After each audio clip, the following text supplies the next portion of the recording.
तो यही कहा जा रहा है कि ये सुख दुख तो आते रहते हैं, परंतु सबसे बड़ी बात है कि तुम अपने जीवन में जब तक तुम जीवित हो कुछ कर सकते हो, हर एक चीज के बारे में कुछ कर सकते हो। फिर मैं उदाहरण दे रहा हूं वही रामायण का। तो भगवान राम क्या कहते हैं, जंगल, और उसने कहा ठीक रहेगा कि मैं सोती रहूंगी तो मेरे को तुम्हारी याद नहीं आएगी। तो ऐसे ऐसी चीजें हुई।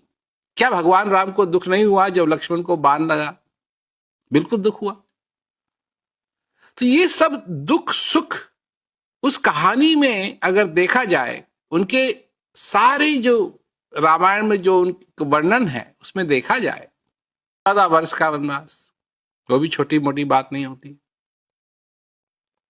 और इधर क्या कहते हैं, लक्ष्मण की भी शादी हो रखी थी, और वो तो कहते हैं कि उनके साथ तो ऐसा हुआ कि उन्होंने ऐसा वर मांगा कि लक्ष्मण ने कहा मैं सो नहीं सकता क्योंकि मेरे को देखभाल करनी है भगवान राम की, सीता की।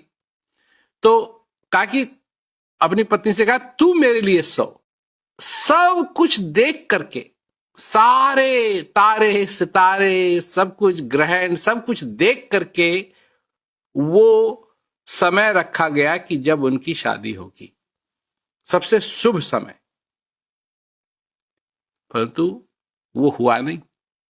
सबके लिए, सबके लिए भगवान राम चले गए, सीता चले गई, लक्ष्मण चले गए वनवास। तब से, और जब क्या कहते हैं विश्वामित्र उनको लेने के लिए आए और वो विश्वामित्र के साथ गए उनको सिखाने के लिए, और विश्वामित्री ले गए थे उनको सीता के स्वयंवर में। और जब शादी हुई, सभी भाइयों की शादी हुई, लक्ष्मण की भी, शत्रुघ्न की भी, भारत की भी, भगवान राम की भी, तो नहीं, जब तक ये आ रहा है जा रहा है, तुमको अपने जीवन में ये महसूस करने की जरूरत नहीं है कि मैं दुर्भाग्यी हूं या नहीं। अब देखिए, मैं कई बार चर्चा करता हूं महाभारत की, रामायण की। अब अगर रामायण को ही देखा जाए, भगवान राम के जीवन को देखा जाए, तो जब वो पैदा हुए